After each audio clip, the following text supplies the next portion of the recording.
Assalamualaikum warahmatullahi taala wabarakatuh. Hampa dah lama dah tak nampak saya buat jak kan? Ni saya dah mula balik buat jak.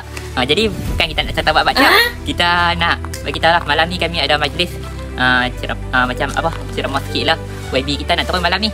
Okey, saya nak ajak yang mana berdekatan kawasan Kampung Mabuk, berdekatan Kampung Bangui lah. Boleh mai turun pada jam pukul 9 malam ni. Dekat mana? Surau. Kampung Bangui. Ni surau kan. Ni pasti ni sekarang ni. Kat pasti ni surau. Ni.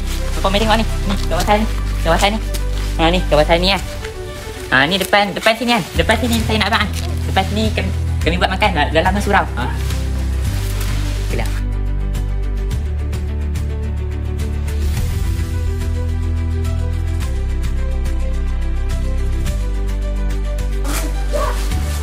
Hampa. Jadi majlis mula bila? Pada jam 9 malam ni. Jam 9 malam ni saya nak ajak hampa mai ramai-ramai. Mai ramai-ramai. Kami ada jauhan sedikit.